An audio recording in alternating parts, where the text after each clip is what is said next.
വളരെയേറെ സന്തോഷം അതോടൊപ്പം വളരെയധികം അഭിമാനവും തോന്നുന്ന ഒരു നിമിഷത്തിലൂടെയാണ് ഞാൻ കടന്നു പോകുന്നത്. നമ്മളിട്ട ഓരോ എഫേർട്ടിനും അതിൻ്റെതായ ഒരു ഫലം കിട്ടുമ്പോൾ ഉള്ളൊരു സന്തോഷം അത് വേറെ തന്നെയാണ് അല്ലേ.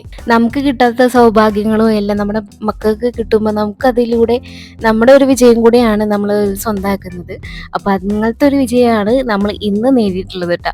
എൻ്റെ മോന് ആദ്യമായിട്ട് നമ്മുടെ ഇന്ത്യൻ ബുക്ക് ഓഫ് റെക്കോർഡിൻ്റെ റെക്കോർഡ് കിട്ടിയിരിക്കുകയാണ്. അപ്പോൾ നമുക്ക് കിട്ടുന്ന അച്ചീവേഴ്സ് കിറ്റിൽ എന്തൊക്കെ കാര്യങ്ങളാണ് ഉണ്ടാവുക എന്നുള്ളത് നമുക്ക് നോക്കാം. ഇങ്ങനെ ഒരു ബോക്സിൻ്റെ ഉള്ളിലാണ് നമ്മുടെ സർട്ടിഫിക്കറ്റും കാര്യങ്ങളെല്ലാം വരുന്നത് കേട്ടോ.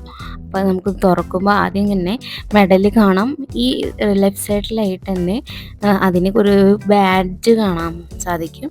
പിന്നെ ഒരു പേനയുണ്ട് വരുന്നത്. പേന അത്യാവശ്യം നല്ല വെയിറ്റ് ഉള്ളൊരു പേന തന്നെയാണ്. പിന്നെ ഒരു ഇന്ത്യൻ ബുക്ക് ഓഫ് റെക്കോർഡിൻ്റെ 2025 റെക്കോർഡുള്ള ഒരു ബുക്കും നമുക്ക് കിട്ടുന്നുണ്ട്. അതിൽ റെക്കോർഡുള്ള ആൾക്കാരുടെ കാര്യങ്ങളൊക്കെയാണ് അതിൽ പറയുന്നത് കേട്ടോ. പിന്നെ നമുക്കൊരു GST ബില്ലുണ്ട്, നമ്മൾ എമൗണ്ട് അടിച്ചതിൻ്റെ ബില്ലും കാര്യങ്ങളൊക്കെ ഉണ്ട്. ID കാർഡാണ് കിട്ടുന്നത്. അപ്പോൾ എൻ്റെ മോൻ്റെ ഒരു ID കാർഡ് നമ്മൾ ഫോട്ടോ അയച്ചു കൊടുത്തിട്ടുണ്ടായിരുന്നു. ID കാർഡും പിന്നെ ഒരു സർട്ടിഫിക്കറ്റാണ് വരുന്നത്. ഇതിന് നമ്മൾ എന്താണ് ചെയ്തതെന്നുള്ളതിനെ കുറിച്ചിട്ടുള്ള സർട്ടിഫിക്കറ്റും അതിൽ എന്തൊക്കെയുണ്ടെന്നെല്ലാം മെൻഷൻ ചെയ്തിട്ടുണ്ട്. അപ്പോൾ ഇത്രയും കാര്യങ്ങളാണ് നമുക്ക് കിട്ടുന്നത്. അങ്ങനെ നമ്മളിട്ട എഫേർട്ടിന് നമുക്കൊരു ഫലം കിട്ടിയിരിക്കുകയാണ്. വളരെയധികം സന്തോഷമുണ്ട് ഇങ്ങനൊരു വീഡിയോ നിങ്ങൾക്ക് ചെയ്യാൻ പറ്റിയതിൽ.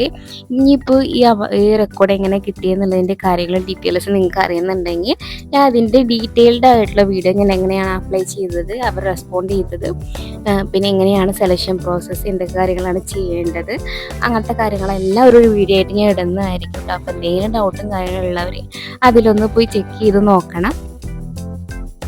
മറ്റൊരു വീഡിയോ ആയിട്ട് ഞാൻ വീണ്ടും വരുന്നതായിരിക്കും. അപ്പോൾ മറക്കാതെ ചാനൽ സബ്സ്ക്രൈബ് ചെയ്യുക, ലൈക്ക് ചെയ്യുക, ഷെയർ ചെയ്യുക, കമൻറ്റ് ചെയ്യുക. അപ്പോൾ ബൈ ഫ്രണ്ട്സ്.